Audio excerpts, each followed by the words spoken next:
Good evening and happy Monday, everybody. I hope that you're all doing well. I hope that your holiday season has finished up well. We're still celebrating a few last holidays. Today, in the traditional calendar, being the Feast of the Epiphany, um, but most of you would have celebrated that yesterday. And yeah, just a few thoughts I've got kicking around my head here is what what do we need to have in place in order to actually do theology? What things are necessary for theology? First thing I think I want to do is I want to define what I mean by theology and use the classical scholastic definition is theology is that science which treats of God and his creatures in relationship to him, that science which treats of God and his creatures in relationship to him. And you may find it a little unusual to hear the word theology described as a science, but in the Greek philosophical use of the word, and for centuries before the invention of empirical experimental science, sciences was used to describe any ordered discipline with common first principles and common methods. Um, so mathematics would have been a science. I think geometry would have been a science, and so on and so forth. Music would have been a science. Now that actually takes us quite neatly into first um, first thing that we need in order to do theology properly is we need to have a set of starting principles that we hold in common because it's a deductive process. And if you don't have a set of axioms from which to begin your deduction, then none of your deductions are going to be properly ordered, are going to be making sense at all. Uh, and I think that is an important thing in order to avoid theological chaos. I think the second thing that would be pretty necessary is a shared liturgical life, because when people are attempting to do theology by themselves, I think that's very likely to have those first principles go stray.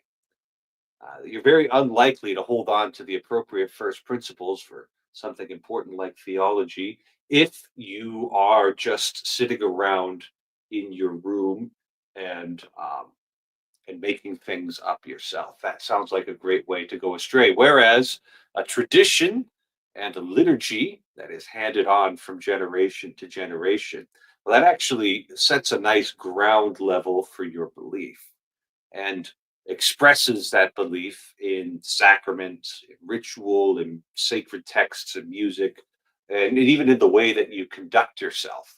All of that getting you to the point where we can speak and think clearly about God and the things of God.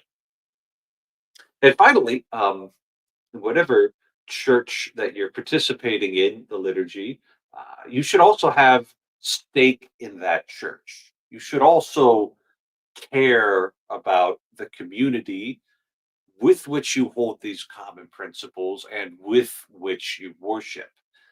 It should be something that you actually contend with, something that you actually interact with in a meaningful way. I think if you have these things, you've got appropriate starting principles, you've got the participation in the liturgy, if you've got the stake in the church, you've got a very good chance of uh, being able to speak of God in such a way that you don't become a noisy gong or a clanging cymbal. But if you're lacking these things, if you're trying to do these deductions without all three, and perhaps even more things that I'm not thinking about right now, you'll be very likely to just turn it into a bunch of words that aren't benefiting anybody. All of that to say that the only appropriate context for doing theology is inside of a church, inside of a church tradition, something that's a lot bigger than yourself, that can ground you in a tradition and keep you going in the right direction.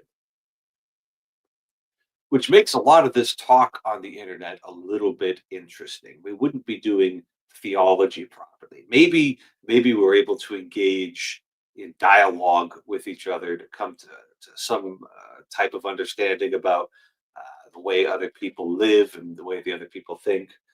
But it doesn't hopefully rise to the level of theology proper, that science which treats of God and his creatures in relationship to him.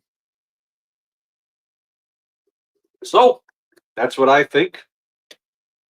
Let me know what you think. You can drop a comment in. It looks like Mark and Sally Joe are here already, and the link should be pinned. Yep, the StreamYard link is pinned.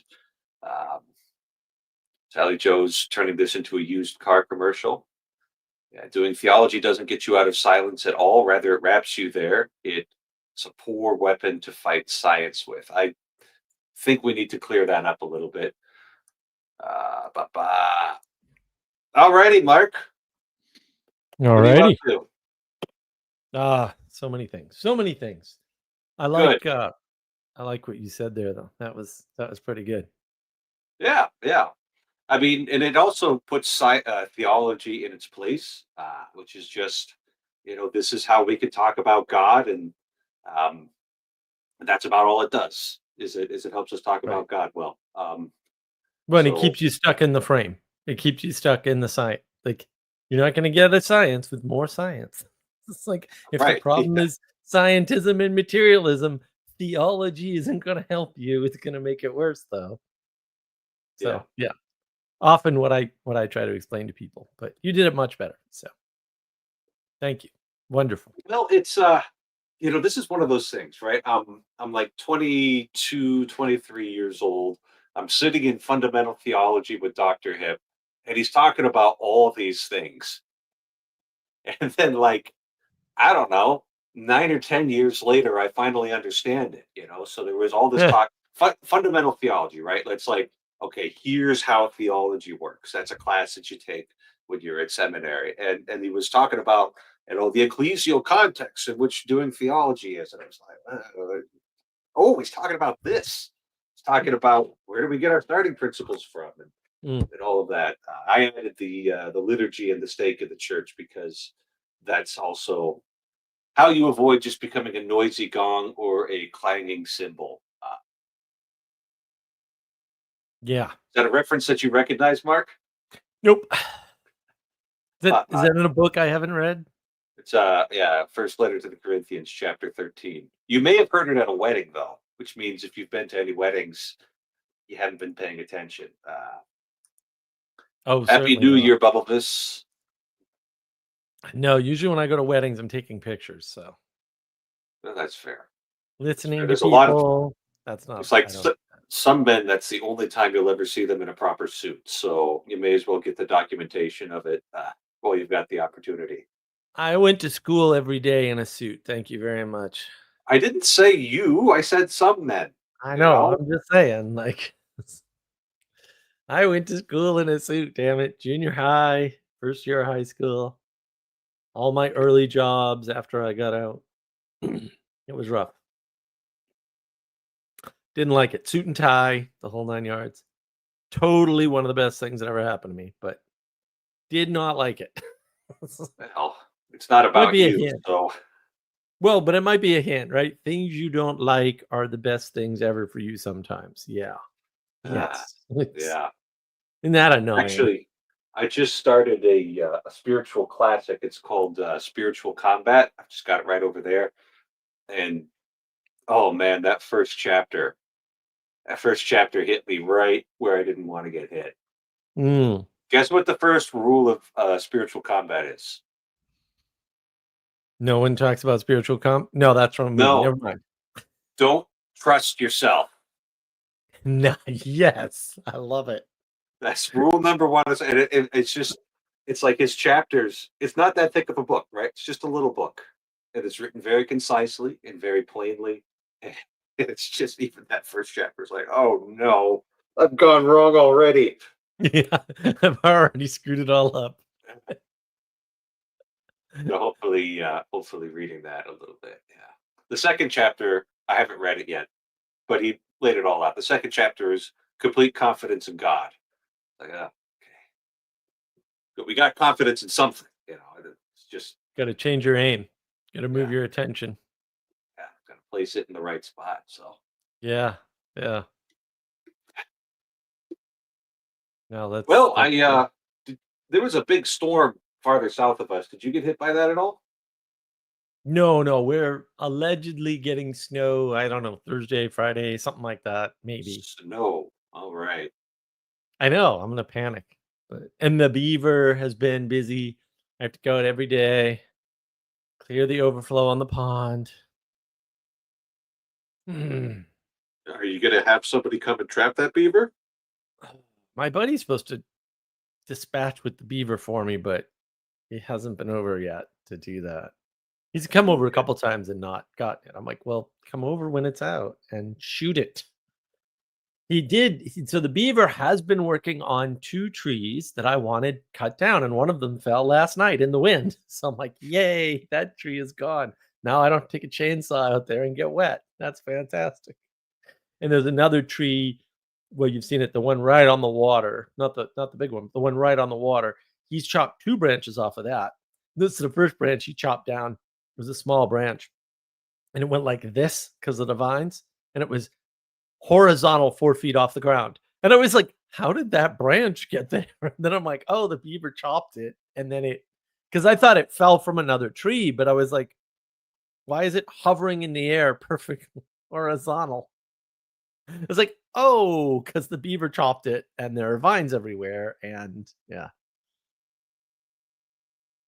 Yeah. Yeah. Well, we don't have any beavers where I live. Just people yelling at 2 a.m. You wouldn't believe, right? Like some of the weather that I hear the drunks down at the Bismarck yelling in. It is less frequent in the winter, but it was like sometime last week. It was cold as heck because it's North Dakota in December, and man, somebody was still out there at 2 a.m. yelling. And speaking of Wow. somebody who doesn't have to yell, here's Josh. Josh. Oh, Good to see hey, you. how's it going? I had to shut off YouTube there. Doing good, doing good. Hearing about beaver stories and spiritual combat. And trees. It's Trees. Monday night. Yes, yeah, Monday night. Yeah, beavers are crazy. We don't have too many of them out here in Colorado, but I've seen some stuff they've taken down in that, and I'm like, talk about a worker, man. They have iron in their teeth. I know. I've heard that. The other one that's pretty crazy is a wolverine. It can like chew metal, and not chip its teeth. Like it's crazy. It's absolutely, or like sewer rats. They can chew through pipes and stuff. Mm. Like it's pretty nuts. Like I don't know, just a barrage of animals out there, what they're capable of. But I saw a YouTube video one time where this guy had a pet beaver. I think it had gotten injured or something, and he was like a vet, or it was like a rescue beaver. Anyways, he had it in its house, and this stupid thing would go around, grab anything that was long, like a broom, a mop, or anything, and start blocking his hallways and his doorways. It was so instinctual in this thing's head. It sees an opening. It's like, yep, I need to block this off. And it was like he would watch it go around, go get the broom and come and stack it, and go get like laundry baskets and start stacking them and stuff and making dams. It was hilarious. Like, and this thing, it was just such. I mean, the hard programming of that was just so in this thing. But yeah, no, it's just I don't know. Yeah, sorry. Well, that's pretty amazing right there. Yeah. No, Father, I heard your comment about spiritual combat. One of my New Year's things this year, my local father at our parish encouraged us to pick up the rosary this year. And there's a podcast going on right now. I forget his name, but there's a father online right now working through the rosary. And so I've been listening to that podcast, and well, I haven't not cried on my way to work yet since for the past 5 days. So I don't know what's going on there, but yeah, just I don't know, spiritual things are interesting when you pick up like consistent practices. I'm getting this from all sorts of places, right? So I don't know, 3 or 4 months back, somebody contacted me online. He's a Protestant, and he's like, I heard a throwaway line from Matt Fradd on his Pints with Aquinas podcast with Dr. Peterson saying, you know, something like they were complaining about celebrities, and it's like, well, that's why we have Mary. And then this Protestant fellow is just like, and all of a sudden, I just wanted to honor Mary, but I don't know how. He comes and Yeah. talks to me about it, and I'm like, oh, try picking up the rosary. I didn't really know what to do with Rosary. it because No, yeah. he As a wasn't in a Protestant, position yeah. to change. And then the second thing was I did this men's silent retreat in December, which was an absolutely fabulous thing to do. I'm really glad I did it as the spiritual director. So I was leading the whole thing, and I had this fascinating fellow who he's Protestant. He's been in like various recovery programs for like 28 years. So he's kind of like he's gone through a lot, and he's kind of put his life back together. And he had a bunch of experiences that he shared with me. And one of them was just like, being outside of a Catholic church and then like having this urge to go kiss Our Lady's feet. And he's like, what's going on with me, man? I'm like, Mary's showing up, and all of a sudden I Yeah. see that this Dominican, he's a Dominican priest, right? Doing this Rosary in a Year podcast, and it's blowing up, on January 1st. A bunch of people are starting it. And I know not all of them will finish it, but like the fact that there's this interest is just kind of like, Well, I gotta Mary's just say, showing up. well, no, and that was I got a lot to talk about Mary just because like I could say from your friend's angle, from the Protestant, she's not venerated, and so when you find her, it's like you just found a new character of the Bible that you've never known about, that you never knew was this, and it fills so many gaps of like what you've been missing in the whole view of everything. And I don't even know what all she fills. I just know that like I'm drawn to her, and like, okay, so be completely honest, like I'll as a guy, I've struggled off and on over the years with pornography, like just consistently throughout my life. It's how I learned about sex, and I went through divorces. I supplemented, intimate relationships with that, so on and so forth. So it's always been a hard habit to kick. It's just stuck with me for so long that it's part of the mind and dopamine loops and all that fun stuff. Anyways, I went to confession. I've gone to confession twice in like the past 2 years. That's terrible, I know, or 2.5. But I forced myself to go both times, and it's humiliating. It's all those things, and it's hard. And I'm not even sure if I was following protocols right, but I just forced myself to go in there and do the best I could.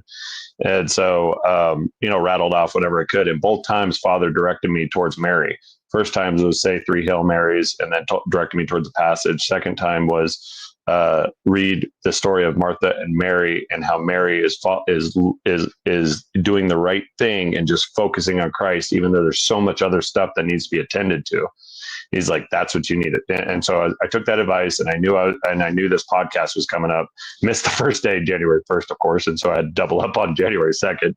And anyways, and just been following it ever since. But yeah, Mary, not to make, I've just been talking to my family, and, or my wife or significant other and my family about Mary, and Protestants. So of course they're like, oh, that's nice, and stuff. And you get a lot of that. And you're like, no, this is like real spiritual things. The stuff we read about in scripture, it's happening inside of me, and I can feel it, and it's not fake, and it's real.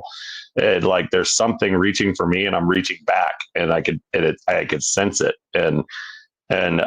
Anyways, so this father, he went over the rosary, he's going over the rosary, but we're praying 5 Hail Marys and some on Our Father and finishing off. And then, but I'm noticing how much of So in the psychedelic world, they always tell you place and setting really matters. And I'm always, and the father that's guiding this is he's setting you, he's asking you to imagine certain things. Like I think the first or second one was to imagine ourselves working next to Christ. He was a carpenter, and he says, so he had a daily life. And I want you to imagine going into his daily workshop with him. And I want you to pick out, you're going to pick out a project, you're going to be doing it. Obviously, he's a master. You can see how easily he's guiding the tools, how easily he's making the cuts. He knows exactly, he's reaching for tools before he, without even looking at them, he knows where they're at. And you're obviously in the presence of a master, master carpenter.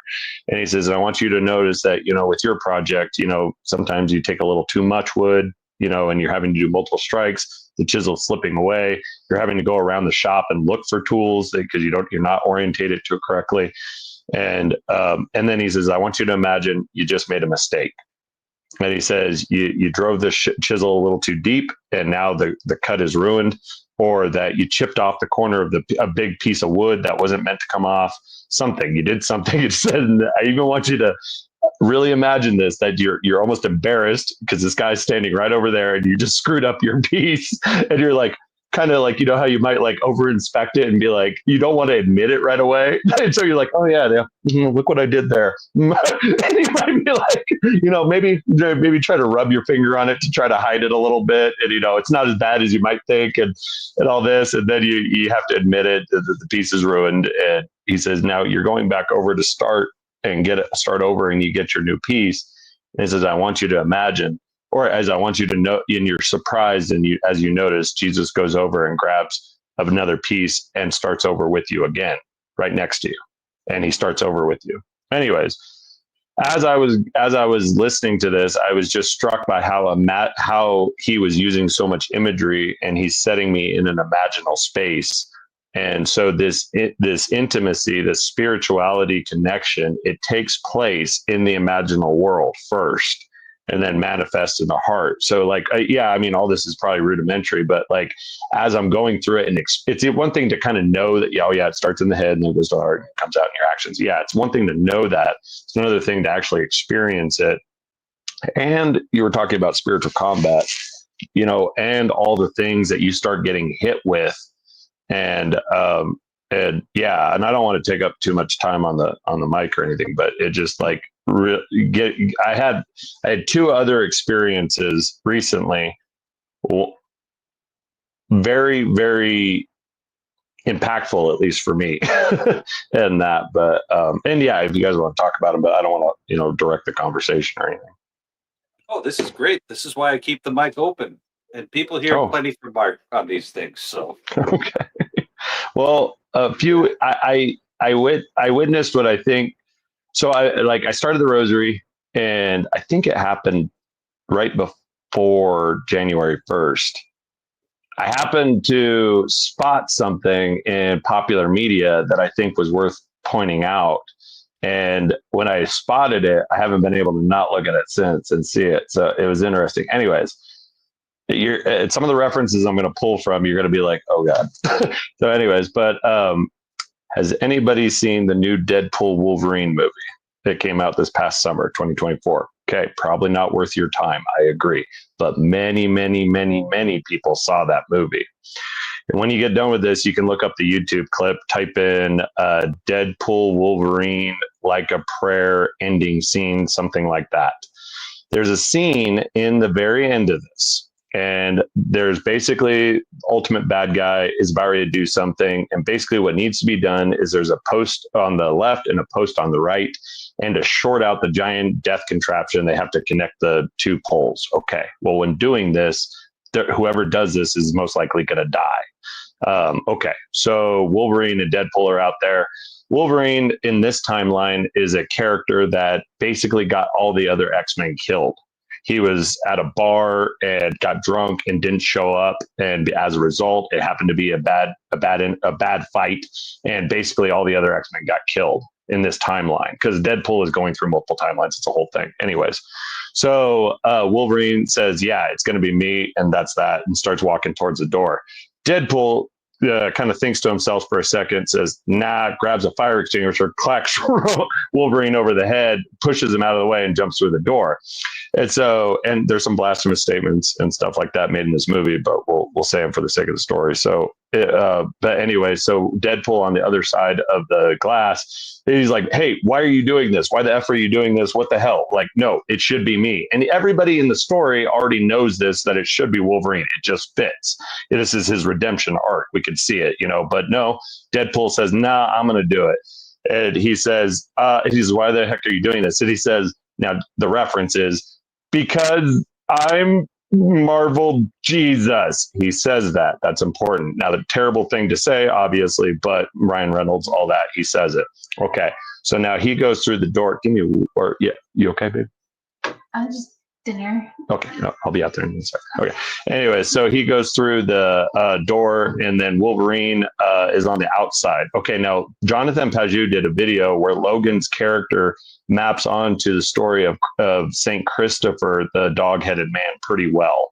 The beast man that becomes a bridge for other people and eventually carries baby Jesus across the river. It basically uses himself like a bridge. Remember that. Okay. So Deadpool comes through the door and he says, why are you doing this? And he says, I'm not doing it because I need it. I'm doing it because they do. Pushes his hand through, grabs the core, and starts reaching over towards the other core that he needs to connect. Okay. All this time, there's a little timer, like a bomb counter that's going down.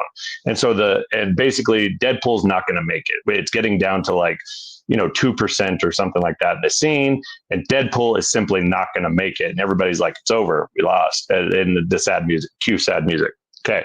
Well, Wolverine's been off on the side, beating the hell out of the door with himself, and finally breaks through at the very last second and completes the circuit by grabbing Deadpool's hand, reaching across and using his iron or his metal claws, strikes the other core, completes the circuit. Okay. Now, in the references, the person identified themselves as Jesus couldn't, or saw that had the goal, but needed something else. There was a gap filler, and it was filled, and the bridge was made by the guy who's been previously described as the dog-headed man, was the one who completed it. Okay. Now, as this happens, as soon as he strikes it, Logan is, and I got to put the camera down for this, Logan and Deadpool both are reaching. So they're in the Christ pose of arms outstretched over there. There we go. Arms outstretched, and they're in the Christ pose. As soon as he makes a circuit, it blows his shirt off. Cue amazing ripped abs by Hugh Jackman and just an amazing, physique. And then he's illuminated because of the thing going through him as he's dying and he's completing the circuit. This is all the time redraining the life out of the bad guy and all this sort of stuff. So a lot of stuff going on. Anyways, at the moment when he completes the circuit and blows his shirt off and he's in the Christ pose, the only thing left on him is his head, his top cowl, which everybody can agree in the Marvel, the cowl of Logan or Wolverine has always looked ridiculous. But in this moment, I kid you not, when you watch the scene, you're going to be like, that looks badass. Anyway, so, now, at this moment, Madonna's "Like a Prayer" begins playing. That's the scene. Now, "Like a Prayer" by Madonna, and Madonna, I thought I knew this, but if you look up the reference for Madonna in art, it is the Virgin Mary, usually holding baby Jesus. Okay, so "Like a Prayer" begins playing by Madonna at the time when Jesus or the guy identifying himself as Jesus and Logan are completing the circuit. Okay. And now Madonna wrote this song in, 80s, something like that. And if you ever watch the music video, it has heavy Jesus references, like the whole video. I don't know if you've ever seen the video, but I was kind of shocked at and Madonna was a little Catholic girl. She did go to, I think, Catholic school, or was at least baptized.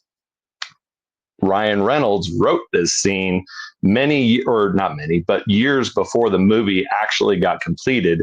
And he decided, pulling from his imagination, that he wanted Madonna's "Like a Prayer" to be playing when this scene happened. He never even asked if he could use the music. And it was kind of a miracle that he got it, because Madonna doesn't really give out permission for music. Anyways, all this to say, I spotted this, and I couldn't believe that this scene was 30 years in the making and a major blockbuster hit. And I couldn't tell why this song was on all like sacrifice image YouTube clips. Like right now, if you go on like a prayer sacrifice scene, you'll see it pasted all over like Harry and Armageddon.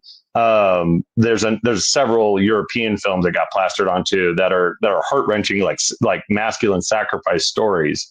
And so anyways, it's just an interesting thing that kind of happened, and it flooded you. Like, I watch a lot of reels and shorts and stuff like that. And when I say it flooded, I mean, for like, I don't know, like 2 weeks, 3 weeks straight, I've been seeing it. And it was, anyways, I'm not trying to overemphasize it or anything like that. It's just that it was crazy to see something 30 years in the making, and how many people mockingly, it was a comedy, all that kind of stuff, but it came through. Like it came through, like Virgin Mary playing like as the thing is being done, and the scene becomes so much more emotionally potent with that song. And I really do mean, if you guys get a chance, go watch it. It's like, I don't know, 5-minute clip, if that. And tell me it's not potent, like it hits. But yeah, it was something I spotted, and it seemed to happen right before I started the rosary. Like you said, Mary's been showing up, and I found myself talking to my wife, and I made another reference that I didn't mean to. It was kind of horrible, but I said, yeah, I was like, she's just so much there, and she's so much of what I need, and like, and that, anyways. And I was like, yeah, there's just something about Mary. And I said that, and then we both just cracked up. I know it's terrible, but we just busted up laughing, because I was like, no, it's real. There is there's something so there that I can't even put my finger on. The other thing I was going to mention is that when Father was instructing me on these rosary, or when we were going through the imaginal instructions of setting the place and setting in our imaginations, I was obviously dealing with this guilt and shame from pornography, and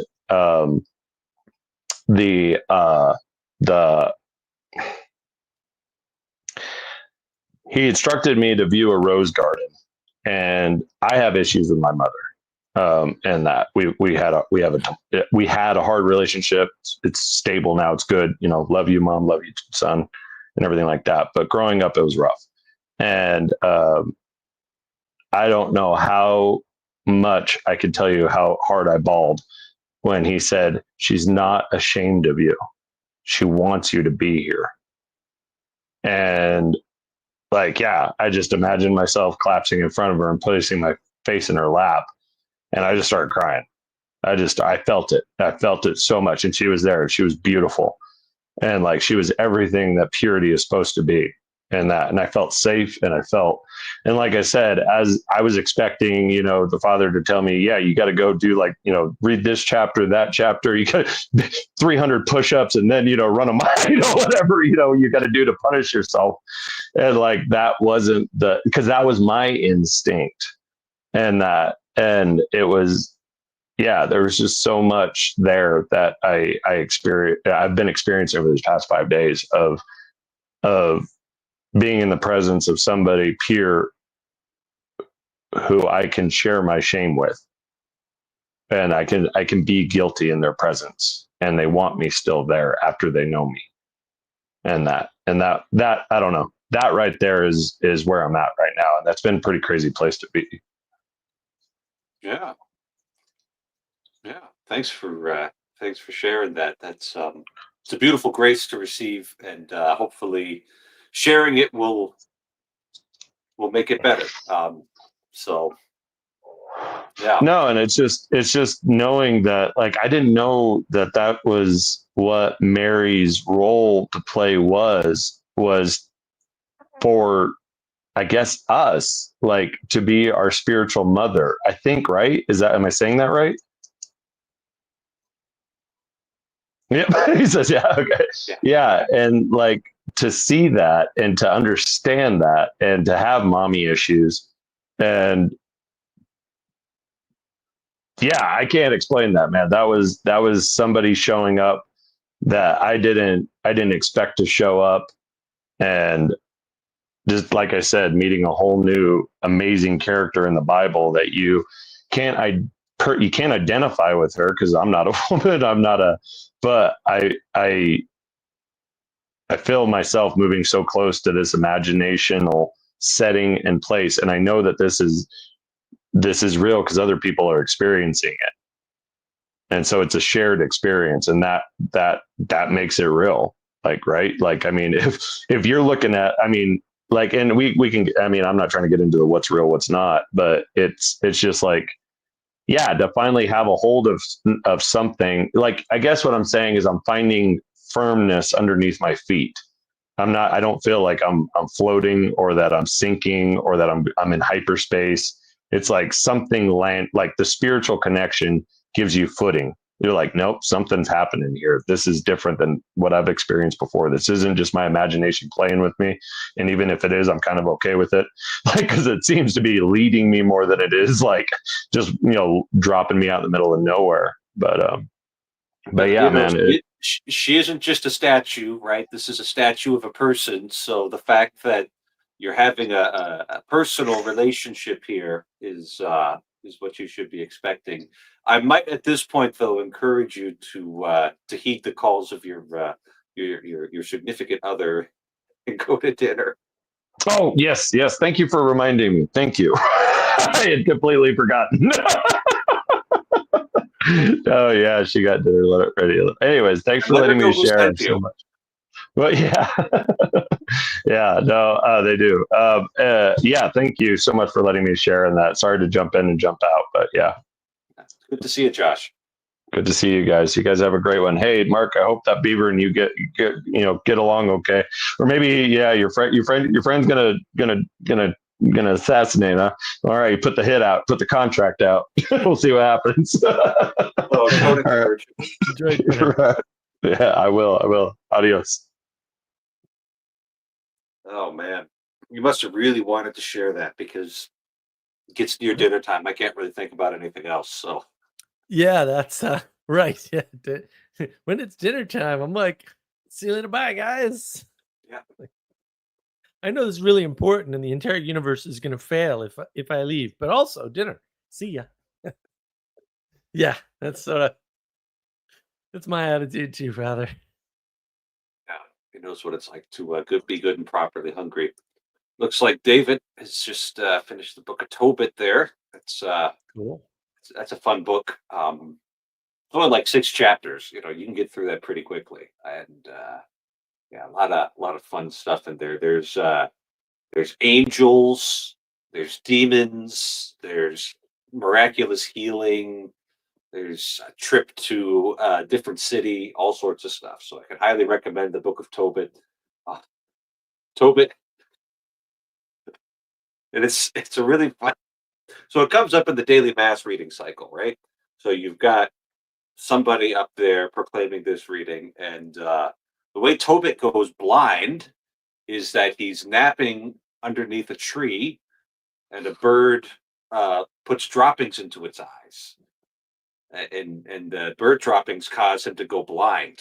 Um, and it's just a really funny thing where everybody's being very proper and liturgical, and you have what I have to imagine was by authorial intent a somewhat comedic scene playing out, and everybody's just very very liturgical. So the contrast is just pretty funny. But hey, it's in the Bible. So we read about it. There you go. There you go. There's been a big dust up. Jonathan Pageau put out a video about did Jesus laugh? And he's basically like, very because he's still a Protestant. It's like, nah, it ain't in the book, so no. And I'm just like, well, it's interesting logic for an Orthodox. It's Ain't in the it's book, so it didn't happen. yeah, it's if you look at Pageau's thinking, that would actually kind of be a problem to have Jesus laugh. I don't know. I haven't watched the video, but he's like laughter is always a result of some kind of incongruity. Right.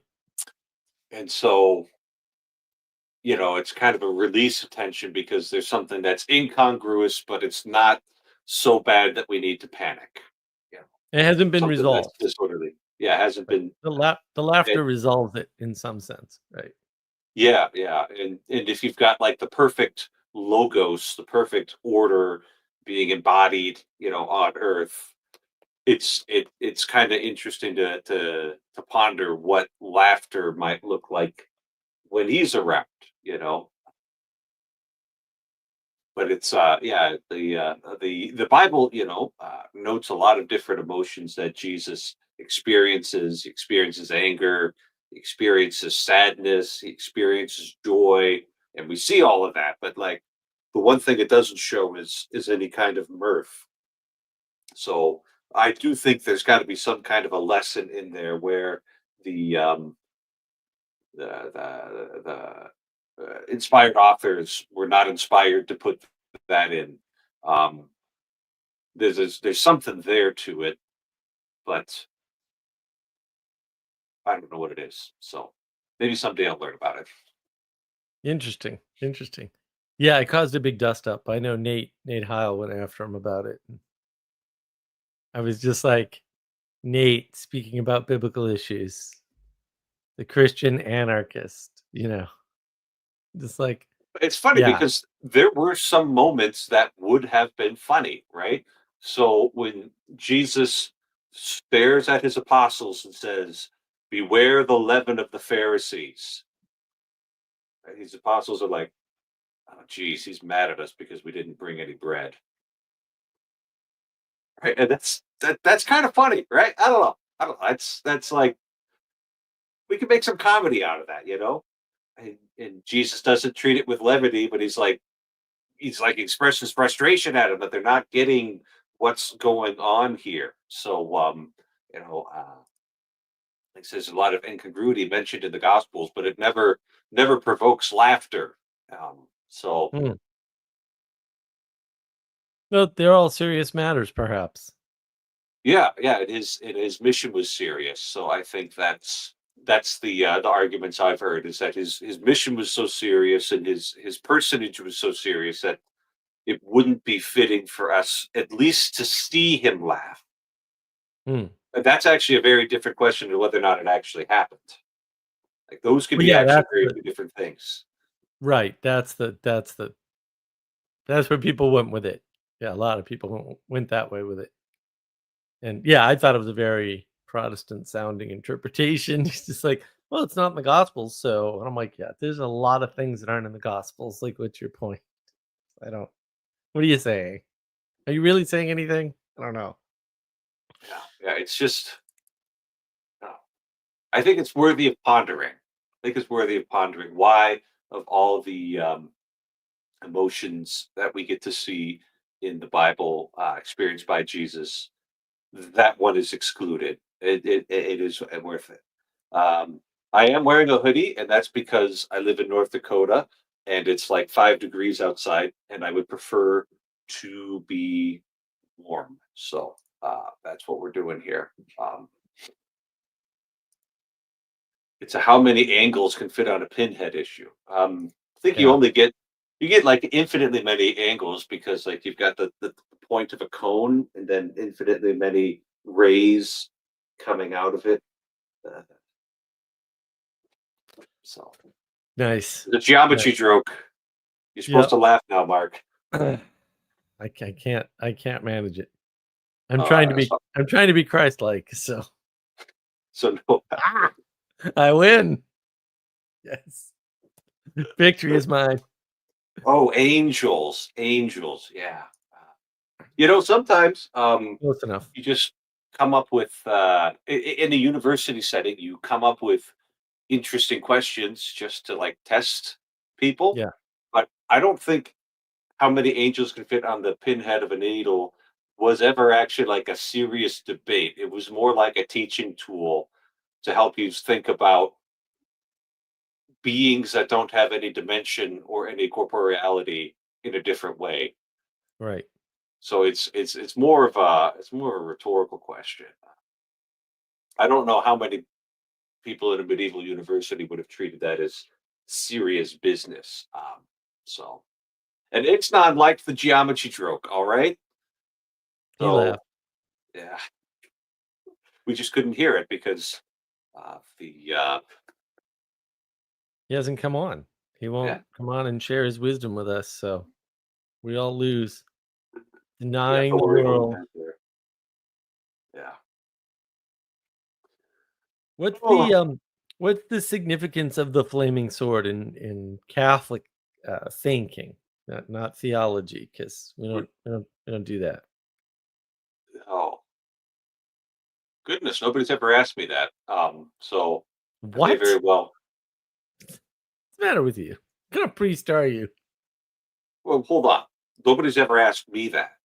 Right? This is other people's problem, not mine. Right? Oh God. Well, it's kind of a funny word, right? Because it gets translated uh, differently in. Gosh, Sally. Oh, excuse me. Sorry, that sniped me right there. I wasn't expecting it in the comment section. Fair, Like fair. a Good one. revolving flaming sword, right?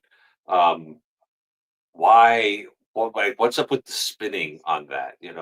Like just a flaming sword would be cool enough already. I Mm, suppose the flames when you get flames and angels together, it's like a cherubim said guarding the entrance. the entrance. But the seraphim, I think that literally means burning ones. That's a higher angel in the celestial hierarchies, according to Dionysius, and he's considered the authority on this subject. So we'll take him there. So the flame is gonna burn you if you try and get back into the Garden of Eden. So don't go there. Yeah,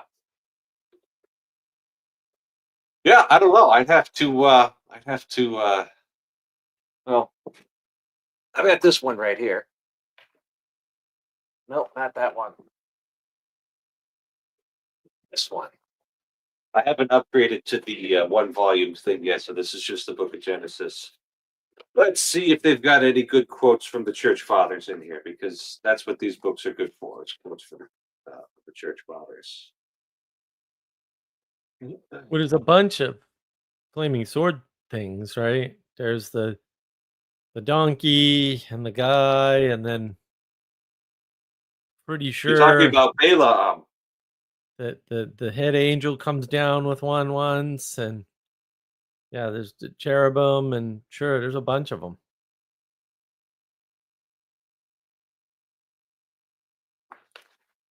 Yeah, yeah. So I mean, we can look at the reason why uh, the angel was posted there, and it's not just God was angry and kicked him out of the garden, but there's a real sense that they could have eaten from the tree of life as well, and then their life in their fallen state would have been extended indefinitely, and that wasn't actually a good thing. So, Hmm. so the death, and this you'll see this in the divine economy a lot. Punishments are also healing, right? And that's the way at least good fathers intend to treat their children. Is like when they give them a punishment, it in addition to being Mm. a restoration of justice, it should also straighten their character out. Well, a Um, restoration of justice should be healing, yeah, by definition. yeah, That's what yeah, justice is for, healing, just mhm. not at the scale of a person necessarily, which is where But people like get confused. right, and there's a sort of justice that a father meets out, and there's a sort of justice that a judge meets out, and Yeah, the yeah, father having greater authority over his children can do more for his children based on that relationship, right, whereas the judge is supposed to be impartial and speaking for the community rather than being concerned ultimately for the well-being of this particular child that he's brought into the world there. And right. that's the way God relates to us, it seems, more than a judge, although the judgment aspect is still also there. so it's not like take it away. But the Bible and the life of the church emphasizes the father part more rather than the judge, because we're calling people to receive mercy, right? Fathers have a lot of leeway in being able to do that. But why is it flaming and why is it circular? I don't have an insight right now. I didn't Maybe. I didn't hear about the circular part. That's news to me. Well, But the flaming sword thing, it came up in Mature Pageau's talking about the Spanish translation of his language of creation book, and he mentioned it about halfway through that, and I was like, wait, what is this? What is this strange symbolism of which you speak? Which is, pretty much all I ever do when Mature Pageau is speaking is go, what the hell is he talking about? I don't know any of these symbols. yeah. So Genesis 3, verse 24. The Lord drove out the man, and at the east of the Garden of Eden, he placed the cherubim and a flaming sword which turned every way to guard the way to the tree of life. So that turning every way is, Mm, yeah, yeah. it's You spinning. get, yeah. So you also see that translated as a spinning or a revolving sword. Yeah. Which I've never seen a sword do that. So you get like the sense it's got like a chainsaw, like a flaming chainsaw or something. So I'm spinning around there. I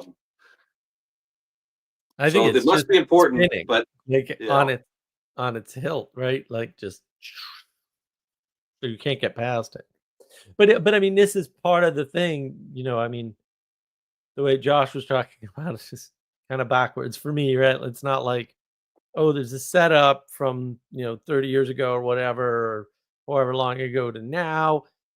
These patterns are real. Reality is consistent of patterns to some extent, right? And so it's inevitable. Like a good movie, like the very best kind of movie, will have a resurrection scene in it. It just will, right? It'll have scenes of purification in movies will have somebody lighting up somehow, right? Like you can't get around it because otherwise it's not good. it's it's like, unintelligible. Yeah. No, it was yeah, Dr. you Anthony can't get out of Esselman, it. who's an excellent author. He said this in a talk once, that there's really only two stories, and that's the incarnation and the resurrection. Um, Yeah. and like if you telling a good story, you're gonna have that one of or both of those in there at some point, and you see that the best stories are like that. He used a Christmas Carol as his incarnation story. It's just Mm. like, oh yeah, this is all taking place on Christmas Eve, right? It's like Charles Dickens, he was just feeling his way forward, and like all of a sudden this new life comes into Ebenezer Scrooge's world, and he's brought up and it's transformed on the day that our Lord is born. So, it's just yeah, that's worthy of pondering there. And so even a we'll say deeply irreverent movie like the one Josh brought up, if it's going to make $1 billion, which it Right. did, like it has to rely on those sorts of things. Either that or really good special effects, because both of the Avatar movies have made $1 billion. But you never Well, hear yeah, but anybody talk about it. that's the same thing, right? You've got like the first one in particular, right? You've got the dead Marine, doesn't really care about life anymore, goes on this stupid, hopeless, worthless mission, and then is reborn into the world. Like it's like actually inhabits a new bot, right? So it's right there. I mean, you can't get around it. And that's the problem. That was the first time I really noticed that was I was watching Tron Legacy probably for the sixth time or something. This is a really good movie. And I was like, wait a minute. Like, hold on a second. What's going on here? And I was like, oh, this is why I like the aside from the music, which is fantastic. Daft Punk is awesome. They were so good. And they were just so dialed in that movie. Yeah, it's uncanny. But you have the self-sacrifice and the Father and the Son and the complete refutation of Western Buddhism, which I was just like, yes, it's exactly why it doesn't work, you Muppets. This is exactly why it cannot ever work. All right. Just sitting there all by himself out in the wilderness doing nothing really hard. Like, I'm going to really hard do nothing and it's going to resolve itself. And of course, not, it doesn't. It gets worse. It's like, yeah, you can't separate yourself from the world. Like, that doesn't work. All you do is make the world worse. You know, oh, I don't want to be stuck in this binary framing of escalation. And it's like, well, don't. Like, there's a third way. Like, I don't, like, what are you doing? Yeah, it's a really good movie. In the Matrix, obviously, right? And they try to get out of it. And then by the third movie, they're right back in. And it's wow. Yeah. I mean, so do you remember the last line of the Matrix Revolution? No. How long do you think it's going to last this time? Oh, okay. Yeah. And literally, I was talking with a buddy of mine, Catholic convert. He's expecting his fourth child. We were smoking cigars or drinking whiskey as one does in the last nice days of the year before that sort of thing becomes unbearable. And he was talking about the Matrix Revolution, right? And Yeah. pointing out that Neo ended up taking on a Christ figure at that point. And he was really excited about it. And I'm like, listen, man, I don't disagree with any of that. Your analysis is spot on. How can people not see this? But do you remember the last line of the movie? Because I remember the last line of the movie. It pissed me off. Yeah. It's like we just went through all of that rigmarole, right? We just took out like 2 billion Agent Smiths. And you're just going to leave us with that? How long is it going to last this time? Right. It's all circular, self-referential, parasitic gobbledygook. And people don't know. Like, people still think like, oh yeah, you can break out of the simulation. And it's like, so did you watch the movie? Because they get out of control of the machines and then they're still under the control of the machines. So nothing changed, except now you get to live in a dirty, grubby, slimy submarine with a bunch of misfits who aren't your family, eating snot while being chased through the sewers of a dead city. It's not even a sewer. It's the sewer of a dead city by freaking squid octopus things with freaking laser eyes. Like, this does not sound like an upgrade at all. Cypher was right. Cypher was right. Put me back in. Yeah, Cypher did Wipe nothing my memory. wrong. Put me back in. Cypher did nothing wrong. And then, you know, again, the second movie, they try to whatever, and then you get this, you end up with this whole speech about how we're still dependent on machines no matter what we do. And it's just like this Gnostic trash garbage. It's really annoying. And I love The Matrix. I love all three of the movies. The fourth one didn't happen. I love all three of the movies. The fourth one's a dumpster fire. It's like Which I think they did on purpose, but well, I saw YouTube. They deliberately. This is like 2 months ago. They deliberately. I'm like, did you listen to the opening of the first movie where he said that's what, or it said that's what it's doing? It's right in the beginning, explicitly. No one's hiding the fact that they're pissed off at the studio. The studio made them do this, and they're going to make the studio regret that decision. They say it in the beginning of the movie. To do a video on it like this is some grand secret seems a little disingenuous to me, unless you're really stupid, which, I'm open to that possibility. Also, why do you have a YouTube channel? Why are you talking about movies that you can't even understand the not really subtext of the statement being made? Right. You're asking the wrong questions. You're asking the wrong questions. This was, I think the channel was called Lexitorius. Yeah, okay. That video's got like 3 million views. Wow. Yeah, okay. So it's like I'm not faulting the creator now for putting Right. out like a 25-minute video explaining all of this in excruciating detail, going through the back and forth between the studio and the Wachowski thing now, and Things. Yeah. because he made bank on that, like 2 million views. The ad Yeah. revenue Yeah. there. That's not going to be bad. That's gonna Well, keep the bills paid. if you didn't watch it because you saw a review and you decided this is not for me, which would be the correct response, by the way. I watched it for other reasons, but and I did not like any single second of it, of course. But yeah, I mean, like everything wrong with the world today in one movie, in one sequel. It's amazing.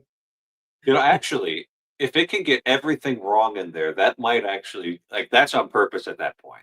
To be perfectly wrong. Yeah, I mean, I might be a little bit hyperbolic, but man, and here's something annoying that happened, Father, that I'm still like just absolutely ah so frustrated about. So my personal channel, I put out a little rant on the H-1B visa thing. It has 1,800 and like 53 views already. And I'm like, this is more popular than any video on navigating patterns. Why? Why is this? Why is my life like this? I picked up like 40 subs or something. I'm like, what is happening? This channel is not monetized. This is just my rent. I don't do anything. I deliberately don't do the lighting. I use it to tune the camera and the sound. So they're usually garbage.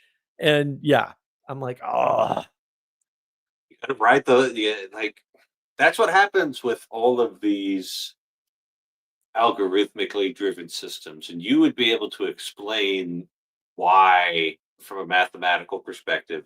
But me, just from my perspective as a user, it's like that's what this it's supposed to do, right? Like yeah, what people are want to know about, yeah, yeah. they're gonna feed you that. Well, yeah, and that would work if I were doing like there's all these little tricks that most people don't know about YouTube and little technical things, just little tiny technical Well, tweaks I've that make had a people huge email difference. me like saying, "Hey, we can grow your YouTube channel." And I'm like, Yeah, yeah. grow it. This is big enough. Well, they Keep the current probably viewers." but they're probably buying viewers and stuff like that. But there's little things you can do like when you upload your videos and little things that Search engine optimizations. they make huge difference to the search engine, like a huge difference. And I do a fair number, maybe all. I don't know if I know all of them, but I do a bunch of them uh, on navigating patterns. And I do have an H-1B visa video for navigating patterns, but my editor has been absent and I have been so distracted. And boy, do I hate video editing. And I'm just not set up to to do the video edits anymore. I was on the other machine, but since I got the new laptop, I haven't had to do it. So I'm just not set up. And I was like, so I haven't released that. I've got a backlog of videos now. I might get one out for Wednesday. We'll see. Uh, but yeah, it's just been frustrating. Um, so just to have a video blow up like that, and I got huge number of comments on it, like 25 or something, which is pretty big. Yeah, bigger than anything on navigating patterns. Like, why is this like this? And hey, a few really good comments, a few like people that just they didn't know what they were talking about, and they were just upset because they wanted the world to be a certain way, and Elon Musk has to be the bad guy because betrayal or something. It just whatever. A lot of people found your thought very informative and fruitful, Father. Thanks again. So he's talking about the video I did with him a week before, and That was great. yeah, yeah, I like being asked questions, especially ones that I'm ready to answer. I wasn't expecting to talk about revolving swords tonight, so you know, That my pleasure. particular symbolism or set of references or however you want to think about it has some significance to me, Father, as you and one other person know. But yes. But it came up in the mature Pageau video, and he just kind of offhandedly mentioned it. And I was like, wait, what page is that? And then it's not in language creation. I was like, I need help. So that's why I brought it up. I figured other people might be helped by it too. So if you get to it at some point, I'd love to see a video on it. Oh, okay. Or talk Boy, further produce next week or next month or whenever. whatever the answer comes to be. Sometimes I learn about something and then 10 years later I figure it out. So these things do That happen. 10 years is a bit. I get things to do. I can't be waiting no 10 years. What are you doing for vacation, by the way? I don't think I can take a vacation in the winter this year because I got to save up for my Italy trip next fall. And like it's going to be Bummer. a yeah, but it's like the Italy trip's going to be great. I'm looking forward to it, but it's I like, bet. man, airfare ain't getting any cheaper. So like, I gotta save my pennies, and like if I'm gonna do any traveling, it'll be like to the Twin Cities or something. Oh, that's a Yeah, bummer. That's tank a of bummer. gas, stay with somebody I know, um, something like that. Oh, that's too Yeah. bad. That's terrible. I'm sorry to hear that. I wish you could Oh, get out of there for the winter for a week or something. I usually do that, but making sacrifices to save up for this Italy trip during the Jubilee. Like I don't know when I'm gonna go during a Jubilee again. So Sacrifices in yes, the modern world? How very pre-modern of you. you know how often I do sacrifices, right? Like every day. You of all people should know. It's happened in your living room. Yeah, I've never seen that in my living room. Right. What is going Oh, on here? there's so the Apostolic Penitentiary. It's not what it sounds like. One of their jobs is indulgences, right? They're the people who are in charge of indulgences, and they put out a document on Jubilee indulgences, and they have in the English translation anyway the best penance that you can now do. Uh, you can get a Jubilee indulgence for abstaining from futile distractions for a whole day, including electronic entertainment, television. I just like, oh man, they nailed it. The futile distractions. What do you mean? Futile. Futile distractions. Yes. So that's now. I was contemplating that for my opening, just ranting about the futile distractions. But yeah, you can now abstain. This of course is not a futile distraction. This is informative and uplifting. Personal connection and all of that. But all those other channels, those are futile distractions. So you Yes, should you can should confirm. abstain from the Oh, except mine, except navigating patterns. But yes, navigating all the patterns is sometimes informative. Yes, sometimes through the I'm heart, not going to say Father, that right? 100% of it is good. Like that's a big ask right there. Oh, the goodness thing. I'll cop to the goodness thing. Informative though. Wait a minute. I put a lot of work into informing people on that channel. Okay, all What do you right. I mean? will. I will not conflate information and goodness again. I'm sorry Oh, about that. thank you for it's a very age of gnosis thing to do. Like you're going to end up looking like your neighbors. That's why you got to pick good neighbors. There you go. I think it was George Washington who said that he would judge a man by the company he kept. You need to some extent. Yeah. Yeah. You've got to have a good sampling though. You can't sample size of one is no good. Yeah, yeah. So, so You have to that's know that. you have to know why they're keeping that particular company if you're gonna do singles. Oh yeah, no, that's for sure. Yeah. Right? Like you could think of like, why is he invited to Thanksgiving every year? And it's like, well, it's for his good. not for ours, Yeah, it's our sacrifice. Yeah, right? Like exactly. he shouldn't be alone. This is better for everybody if he has somebody, but like, yeah, he could be a little difficult to deal with. So um, we Yep. just we don't invite him to everything, but like he comes over on Thanksgiving. Yeah, yeah, exactly. You don't want that to Exactly. throw off. That's an outlier, right? It's a statistical outlier. You cut that out of your analysis. Well, and it's also integrating the margin, and you want to be aware of people who don't integrate the margin correctly, right? Or who people are in the margin don't integrate the center correctly, which is really that's the one tell right now for Den of Snakes, right? These people just reject the center, reject the center, reject the center. It's like, well, they're all snakes. That's the problem there because they're not integrated. And you see a lot of that now, and it's absolutely everywhere. And the problem is it's too easy to peel off single examples and go after exemptions, and it works both ways, which is the sneaky part, right? Like this is why I get upset with people. They go, oh, you've made this accusation against all these people, and let's deal with them one at a time. And I'm like, no, let's deal with the fact that they all have the same problem because that's way more important.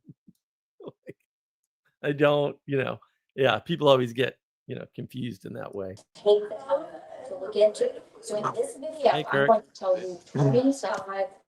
You got another video on there, the background, Kirk, and it just makes me feel a little bit. No, I'm sorry. I'm yeah, in my like, mom's room because my room's being renovated right now. okay, alrighty. I was just feeling a little, insufficient for you. Like you needed this other No, video no, on in the no. It's background really in not that. addition It's to just the. because I'm in my mom's room because I'm getting new furniture. Okay, all right. I'm just checking your chain a little bit there. Don't take it. Don't take it too seriously. Oh, yeah. Here we are. Ah, No flaming swords. no flaming swords tonight. A belated Happy New Year. Happy New Year to you too, Kirk. Happy New Year. You know what I did during New Year's Eve? As I absolutely spanked the bishop and two seminarians at Hearts. The card game Hearts. Ah, Hearts. The game. Yeah. I haven't played Hearts in a billion years. Yeah, well, over the whole game, I only got 2 points. What? Yeah, I've got the score sheet. I've got the score sheet right here. Right. How did you do that? Frankly, I got dealt a lot of really good hands, and I passed well. And on the hands where I didn't pass, I got dealt a pretty good hand. So it was learning Pinochle that made me a lot better at passing in Hearts because there's a passing component in Pinochle as well. So I don't think I've you ever just start played to. Pinochle. Oh, it's a North Dakota thing for sure. And like you get the Pinochle deck and you got the rules, on the card of the Pinochle deck, and they're all wrong. They're all incorrect. If you want to learn how to play Pinochle properly, you got to come to North Dakota and learn it from a local because I those other see. people don't know how to play Pinochle. That there's a game, I think it's called 48s or something. It's like super local to the Merrimack Valley in Massachusetts and New Hampshire. And that's it. And it's all these particular immigrants and they all play and there are variations within that relatively small community. It's always and card games are always like Who that, founded right? this? Which immigrant community founded that? Oh, I don't remember. You can look this stuff up. I don't. These details are not interesting. It's just funny that It's card not games interesting can to be me. I was very just curious because you brought it up. No, I don't remember all the details. I don't remember irrelevant information when I can help it. My brain is too full of relevant information to remember silly details that don't Understand. change anything. Lost it in the last defragmentation of the hard drive, I guess. Exactly. I've never really been a big cards guy. Oh, cards are great. Cards are great. It was New Year's Eve. It was just I mean, I like me. chess. I like chess, especially. I just got done with the chess club. Yeah, chess is a big thing. Um, Checkers. I used to play checkers, but now I mostly just play chess. Um, Uno is fine. yeah, whatever it is you can manage. The nice thing about the local card games is you get kind of the local flavor in there as well. Aaron, um, today isn't Sunday because these are now on Mondays. So I We put out moved an it. announcement video, but um, we're not doing this on Mondays because it's more convenient for me. Yep. And so, 'Cause given it's that time you for access change. this, even given that you access this for free, just got to work it for my own convenience. I Yep. remember It's a nice I little was community. playing spades in the seminary, and spades was the game that my family would play together growing up. Right, so it's like I've got spades very deeply ingrained in that. And this other guy, he was a Sioux Falls guy. He's out at seminary, and I think he sells carpets now. He he was counting the score differently in spades, and that was just like it's like my brain just stopped because it's like, no, you don't count the bid and the nil separately. You count those together. That makes it much more high risk. Otherwise you should just go nil every time because not. Um, yeah. So anyway, it's those regional variations are a lot of fun. Yeah. I mean, there are chess variations as well, but not as much. Mm. Sally Yeah. Joe informs me that spades is what the army plays. Good. It helps you to think tactically. If you're gonna be in the army, that might be helpful because you've got to bid before uh, you start playing the hand. So There you go. evaluating things. And then you can also read people's personalities really well, especially with the bidding games. Like I remember I was in Valley City, and me and the pastor went to go play spade or pinochle with one of the couples for the parish, and they were like so timid in their bidding, which means we wiped the floor with them because once you get to it, like there's like a learning curve with pinochle where there's all these details, all these rules, all these strategies you got to learn, but you can learn them all, and then the difference between winning and losing is all in the bidding. Mm. That's where the whole game. And then, like, once you get to actually playing the hands out, it's like if you're really good, you kind of know how many points you're going to get. There might be one or two hands that are kind of up in the air because you don't know all the cards, but it's going to be pretty predictable how things. Yeah. Are you just a big tabletop games guy? No, it's mostly just card games. Those are they're a little bit more like a card game, especially if it's like a one that's commonly played locally, is a bit of a like lower point of entry in compared to, let's say, we're gonna like whip out Settlers of Catan, which is still fairly casual, or like one of these really, in depth. The people from the IRS put this board game together type of thing. Axis and allies. Yeah, right. Which are like a much bigger commitment for people to learn. And so you're going to have a smaller pool of people to play because it's like, whereas like a card game, a lot of times you can get up to a card game up to speed to be able to play, even if you're not great, within What about like watching what about two or like three hands. what about like pool? I'm awful at pool. I don't spend enough time in Yeah. bars to be good at pool. So Right. Well, No, but in there's like cards, online pool though. Like I don't that's I'm not not. pool.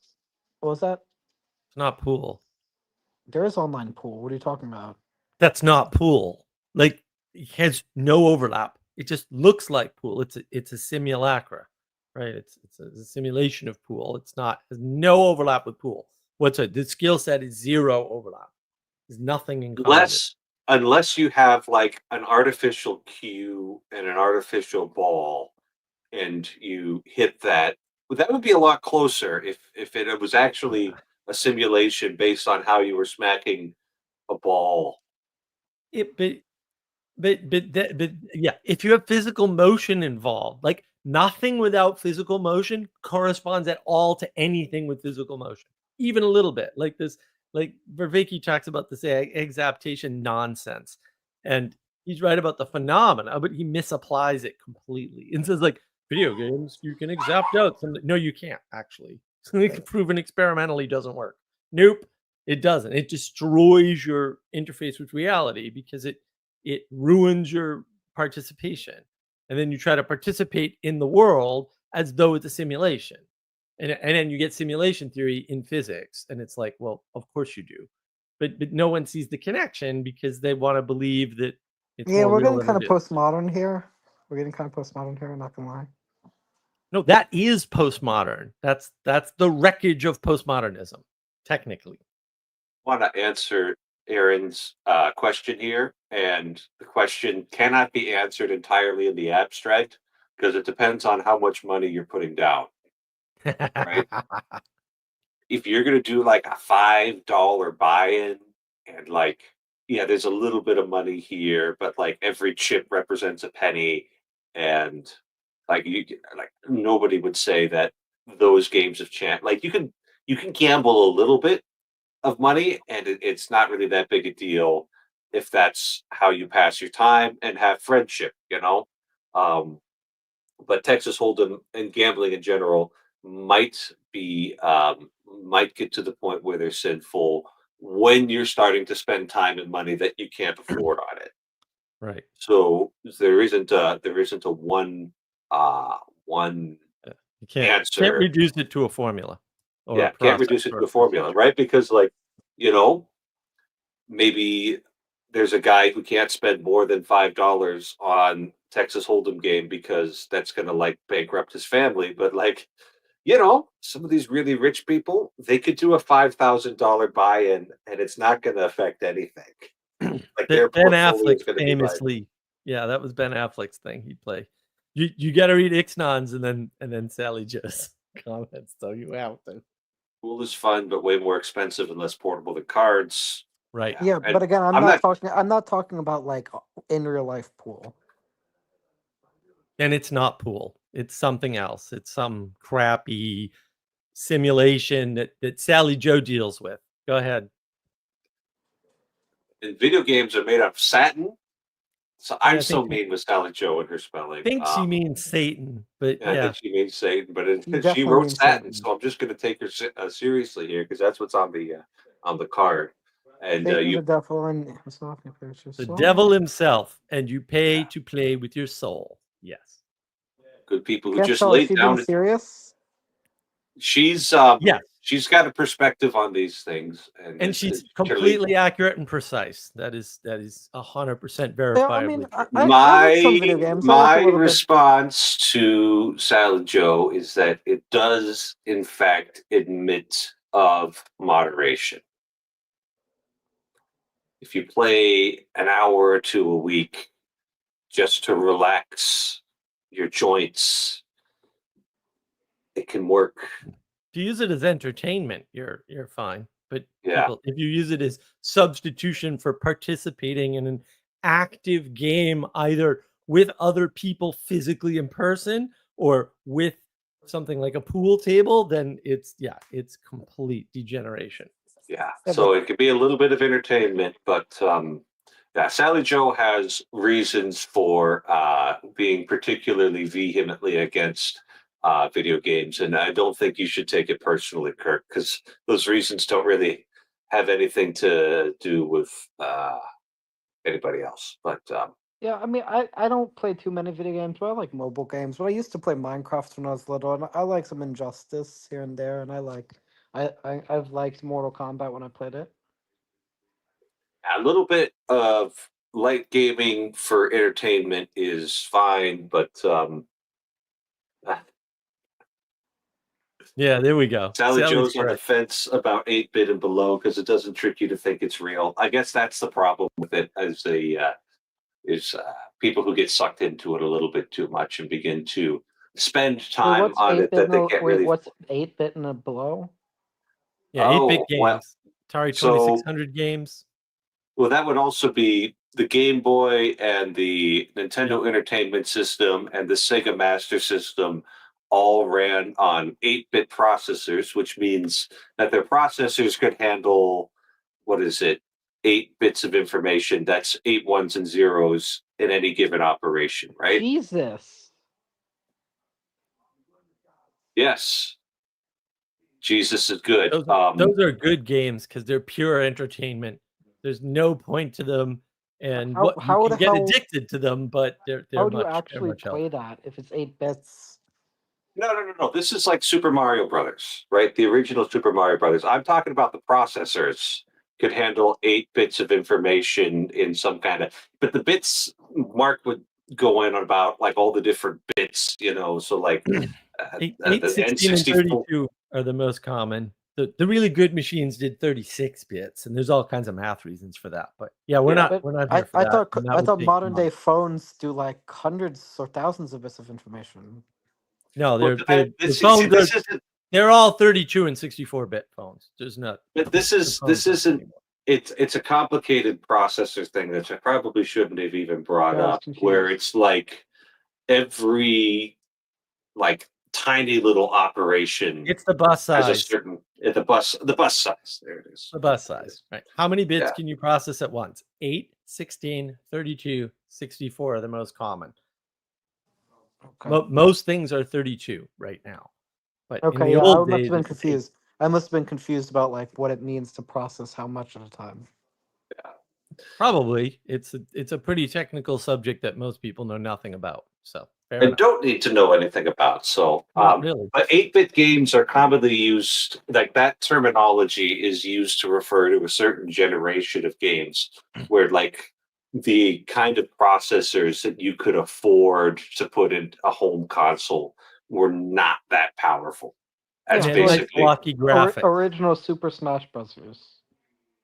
that was on the N64. So Nintendo was using the 64-bit processor they put in there as a bit of marketing, because the marketers got a hold of all of these like bits in the processors, and like they were using that to say, oh, hey man, the N64 is twice as powerful as the PlayStation because it's got 64 bits instead of 32.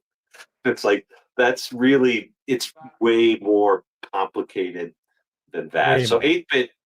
8-bit, we're gonna get to the bottom of this, right?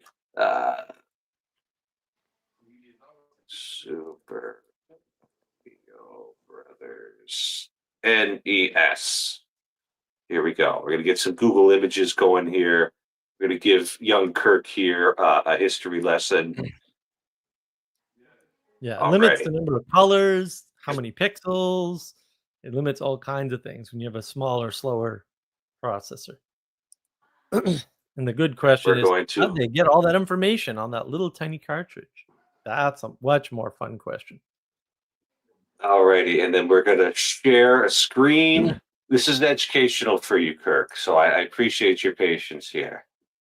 So this There we right here, this is the beginning of 8-bit graphics. That's the way people think about it. This was Looks pretty cool. now the original Super Mario Brothers had only like 48 kilobytes of storage in it, and that was what the NES was originally spec'd for. But then they Put up Yard's Revenge or something on the 2600. That's the real 8-bit stuff, man. That's the hardcore, like, here's what video games were like when I was a boy, sort of, the original old time you're doing sprite. with what I was a boy, Mark, not when you were a boy. So alrighty, then you get to the end of the lifespan of the NES, and you get more sophisticated graphics like this because they started including memory switchers on the NES cartridges that could go into different banks of memory so they could exceed the 40 kilobyte limit of the original NES cartridges. All right, and then I'll do one more, and then I'll shut up about Father Eric's childhood. You get to the Super Nintendo. That's called the 16-bit era, because the Super Ixnon's got Nintendo. it. Space Invaders, Asteroids, Pong, Pac-Man. You gotta put Yard's Revenge in there. The Wreck-It Ralph video games. Wreck-It Ralph is much newer than. No, That's but the way video newer. games that are included in Wreck-It Ralph, it seems. Yeah, It would have those been in the arcade movie, games. Yeah. Yeah. Or Pixels, And which is a fantastic movie. The best movie And then ever, you get Pixels. to the 16-bit era with the Super Nintendo. So this is Super Mario World, and yeah. Centipede on the Commodore. There we go.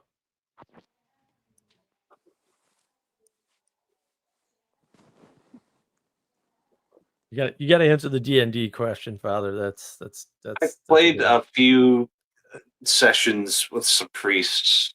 It was fine. We haven't done it in a while. It's Yeah, not a big D. I mean, I haven't played D&D, but it doesn't look particularly interesting. yeah, it can really engage your imagination in a different way when you're kind of writing the story collectively together. And What about it Cards is Against kind of time Humanity? consuming, though. So very time consuming. It's good for participation, though. Learning how to get along with others and do things. What about together Cards and feel- Against Humanity? That's a fairly evil game. I think I'd rather just play apples to apples. There we go. Apples to or apples, a what much more wholesome version. Yeah, I think I would rather do the wholesome version of that, Kirk. I will say that I've never played it, though, but I haven't played it since I was a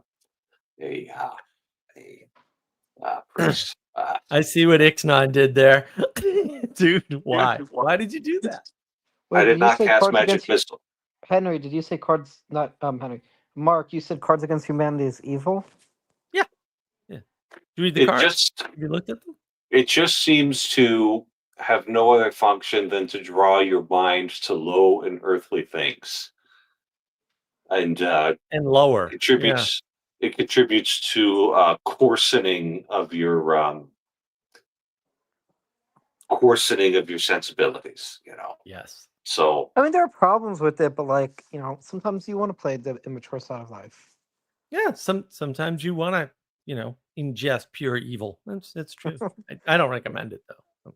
Yeah. Okay, Mark, Mark's a strong cup of tea, Kirk. So if you're how much of this is seriousness?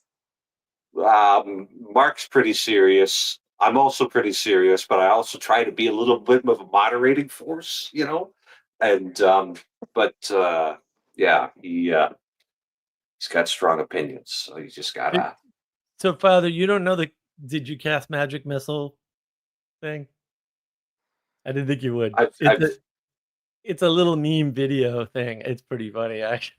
Yeah. Well, the problem is I played a barbarian, so not a whole lot of spell slots. I would usually just go into a frenzy, take half damage. Ixnon will put the video in the Clips channel on my server for you. You can check it out because it is worth engaging with if you've ever played any of those games, like even just tabletop D&D or whatever. You totally, or even online. I mean, D&D. That's like you'll totally get it. It's like the people that talk about going to the gaming store, where they sell all the board games, the ones that have a basement or a room with the people who play, and then figurines, painted the figurines. Well, and then you go into that room and there's like a certain smell and it's universal. The same sort of thing. That video always reminds me of that. I'm just like, oh yeah, that pattern. I know that pattern. Yeah. Need to get outside and touch grass more. That's what you're saying, Mark? Yep. Take a shower. Yeah, little things. Yeah. more than once a year. Yes. Everybody after COVID needs to get out and touch grass more. Indeed. And Oh, here we speaking go. of a professional grass toucher, here's Bruce. Oh, Yes. hey guys, how are you? Welcome. Oh, are you cold, Bruce? What is it? Um, 45 degrees there? It's well, it's it's not North Dakota cold, which I understand, but it is freezing for us. It's 17 degrees with the wind chill, and it's snowing outside. Oh, Oh, okay. we can see your breath, so there you go. Here, hang on. Cold Wait, where enough. are you, Bruce? No. Whoa, dude, that's that's a lot a of- lot of snow. That's a lot of Yeah. snow for. Why are you getting that much snow in Maryland, dude? What's going on? I don't know. I praise God for it because it's been so much of a drought over here, and so while I hate snow, I really do. I love that we're getting wetness, so my well isn't dry anymore. Okay. Here we go. No, that's We got a fine. good we got a good foot today. So I'm in the garage. I couldn't leave my house to go to my office today. Well, I could have, but I thought it was wiser not to. So I'm in my garage having a cigar, and I thought I would pop on to say hello since I saw you guys here. It's good to Well, I'll see tell you. you- Your face is funny. What happened? I did shave. Yeah, I kept the stash. I'm regrowing the beard, so I couldn't go no stash, so I had to start over somehow. My wife is so on it. So Yeah. you gotta.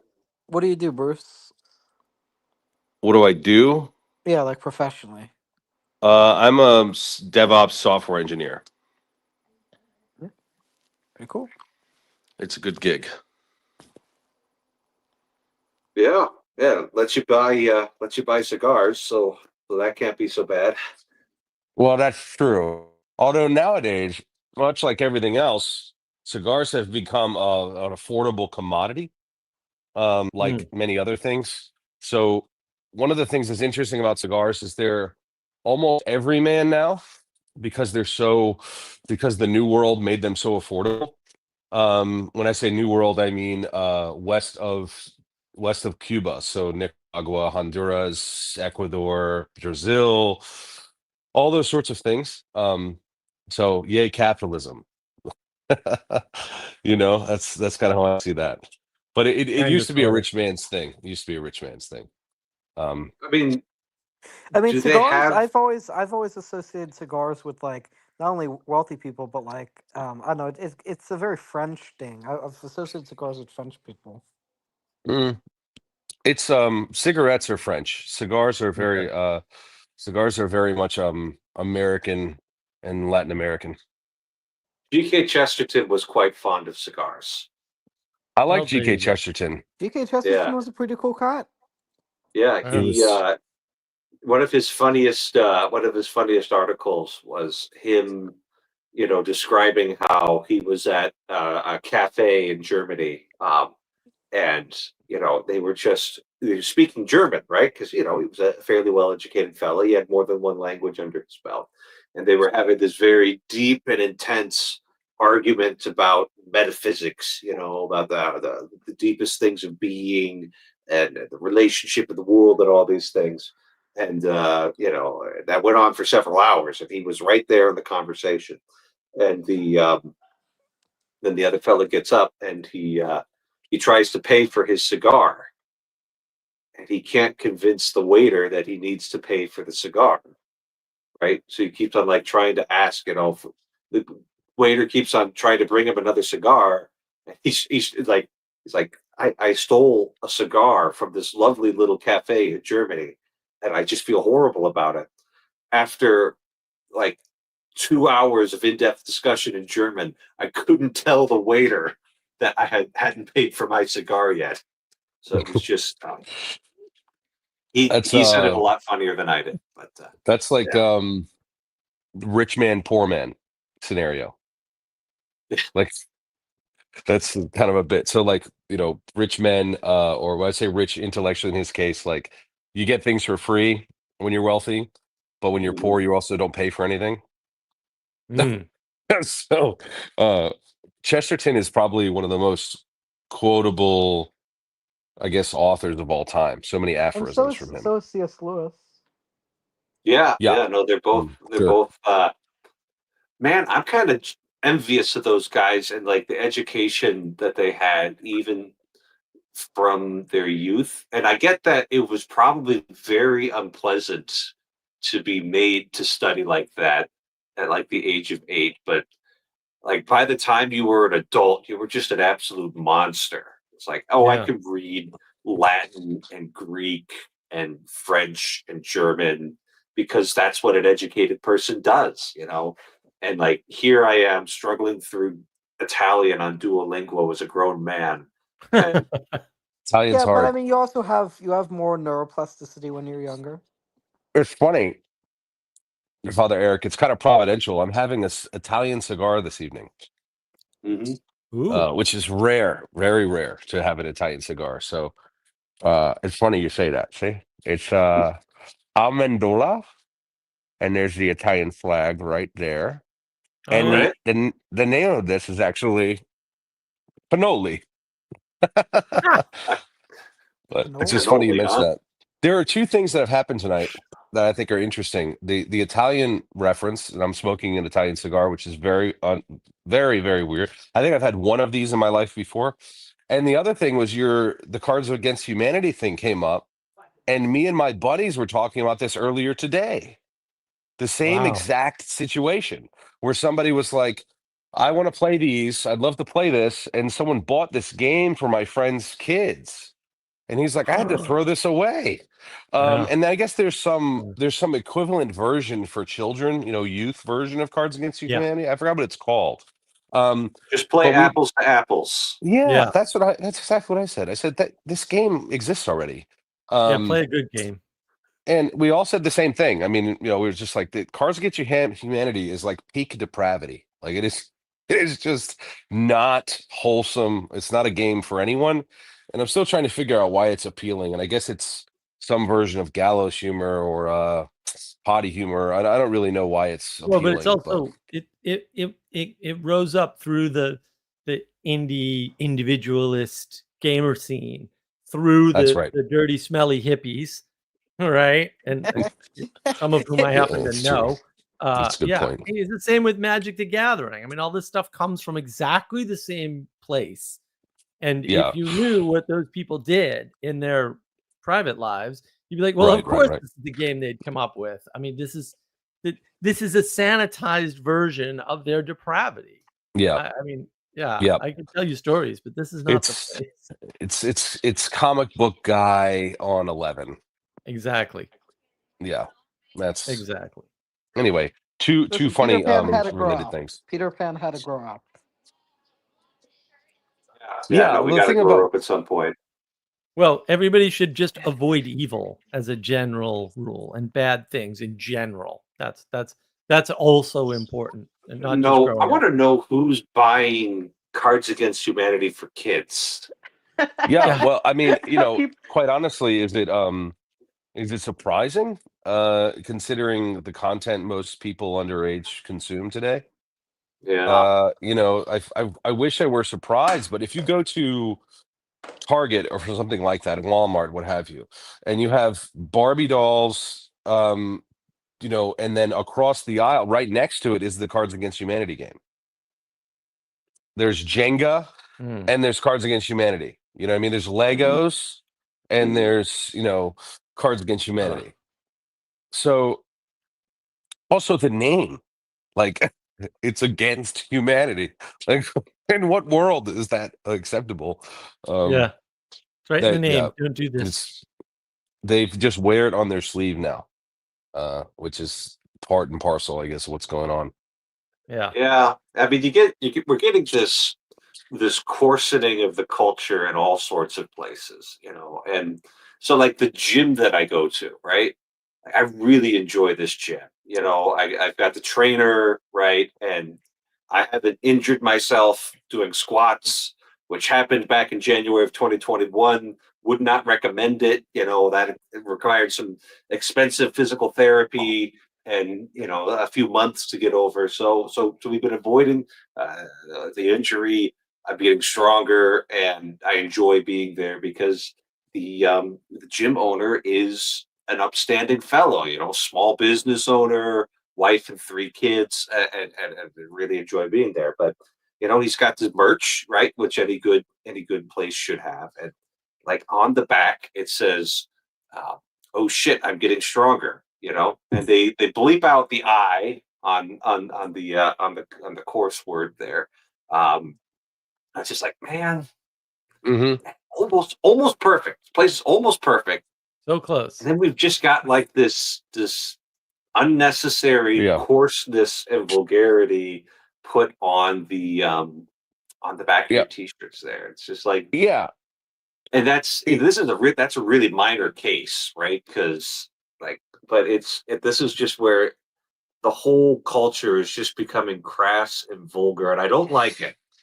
Mm. Yeah, I agree. That's been commonplace for a bit now. Things like that. We're just straight up vulgarities are on t-shirts, hats, the bumper stickers. It's pretty much everywhere. It's difficult to avoid. Um, and I Like think I was listening to the radio on the way home today, and like this was on a broadcast radio station, and it was this stupid rock station. Because when I'm driving home, I don't listen from the gym. I don't listen to the classical station. I'm just a little too pumped up still. The classical station doesn't fit, and it was like, yeah, let's get this bitch revved up. And it's like you can just say that on the radio now. Mm. yeah. I guess you Yeah. can. Listen, George Carlin was wrong. There's no more 7 dirty words. No, there are, right, but they're just There different are, but now. Yeah, they're it's a all little different. different. You don't get rid of it. You think you do, but that ain't how the world works. I Yeah. don't know what to say. Not how Yeah, it works. I think there's an optimistic side of it. I'm pretty optimistic about most things like this. It makes the light shine so bright, as far as I'm concerned. The darkness there's no longer a place for fence sitters for them. There's very few places for fence sitters. Mm. And so the light is What do so you bright. mean by fence sitters? Well, there are people that had a sort of running off the fumes of what I would consider to be conservative culture in the United States. And so they took it for granted. And so they didn't have to draw a line in the sand with regards to what's acceptable, moral, or upstanding, and dare I say Christian, in the society of the United States, until I'd say probably most. the mid 90s, I'd say. I'd say most conservatives in general are influenced by Judeo-Christian ethics and normative social values. It's everybody in the West. Yeah, of course. But there's a point where the live and let live became uh no more Untenable. conservative people. You can't do that because live and let live Untenable. means you have Cards Against Humanity being delivered to children and vulgarities on T-shirts in all age facilities. Yeah, but I mean, when it comes to like abortion and fighting against the trans and the gay extremism, most conservatives are still pro-life and against the gay and trans. mm, Um, I mean, I Well, think the now, conservatives are, but the now, Republicans are but not. they let it happen, and that's the problem. Is that they let it get so bad that they can't sit in the middle anymore, and Right. that definitely happened. There's definitely a line somewhere in the sand that's been drawn, and that's what I mean by the light shining brighter because the depravity is so on the sleeve. So when you have a person like a Father Eric that is offended, or not, maybe not offended, but making note of a curse word, even with an asterisk in it, it shines Yeah. because it's so commonplace for everyone else. They probably wouldn't think about it, Right. and so someone like that makes that observation. And it leads us to think, oh, wow, what else have I taken for granted, yeah. Yeah. in our society? Well said. What other things am I Yeah. excusing due to normativity that I should ignore normativity and go with the good?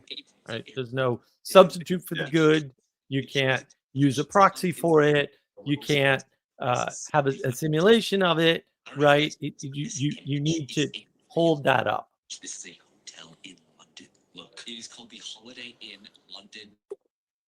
I'm getting background noise from somebody. That's Yeah, weird. cool kid was Oh, I Kirk's see. I see. in his mother's room or something. There's background noise. And Yeah. he's got- So it would seem to me that while I think you're right, Father Eric, that there's so much just grotesque thing that we deal with, I'm optimistic about the fallout of that. But that's Yeah, yeah. Well, I mean, that's when I see it.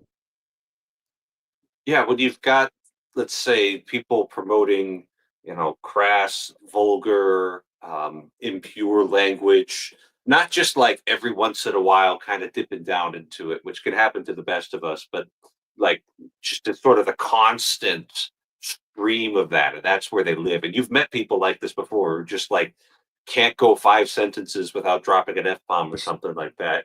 Like, I think Jonathan Pageau's take on this, where it's like, yeah, you're kind of descending into chaos there, like a lot, just extremely chaotic people. And there really isn't any possibility for like that level of constant chaos to build anything useful, right?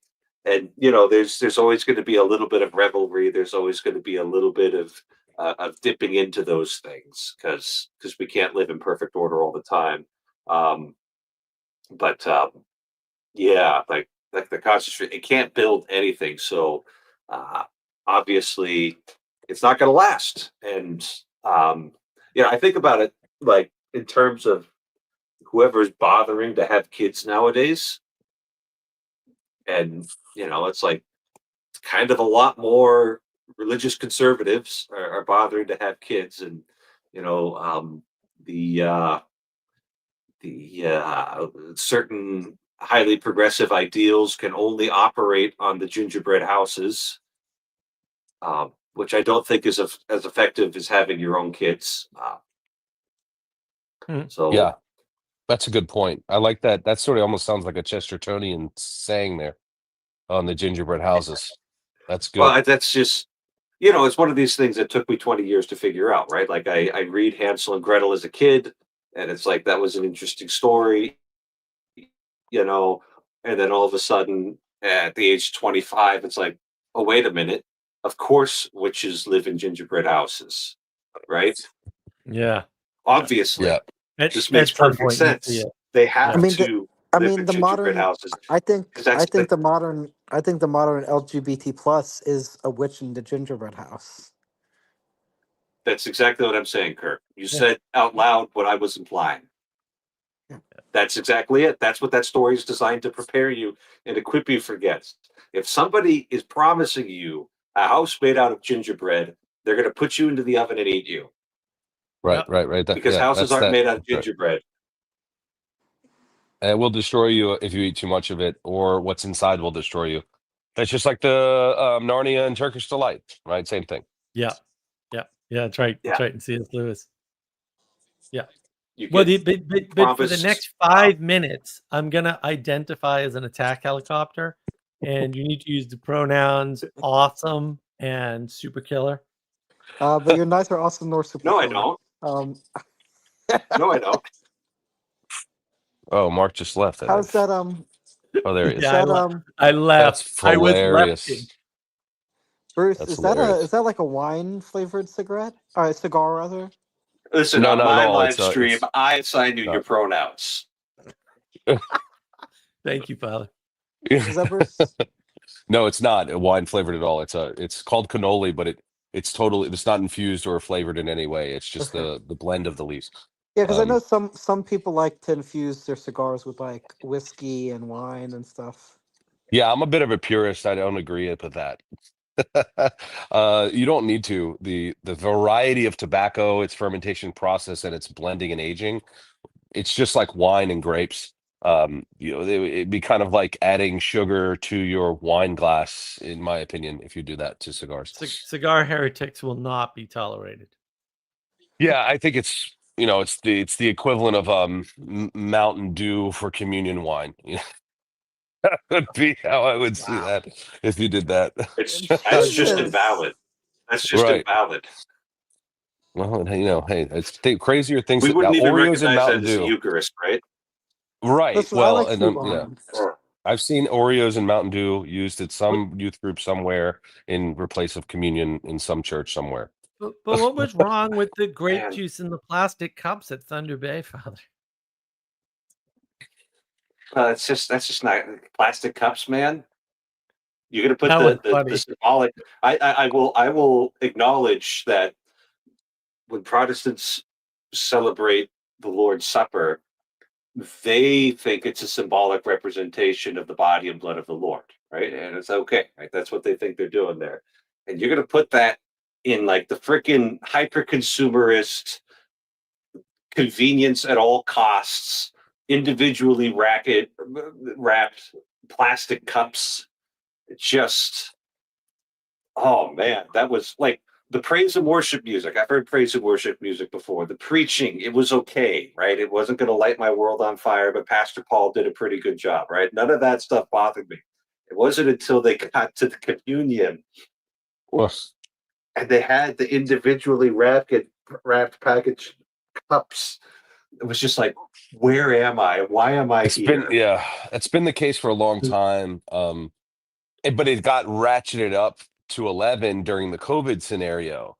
And what I think's happened is so many people still have them left over that they're got to use them. So they're not going away. That's part of what's going on. Protestant utilitarianism. I love it. Yeah, absolutely. Totally pragmatic. Totally pragmatic. I don't know about Position of that. pragmatic.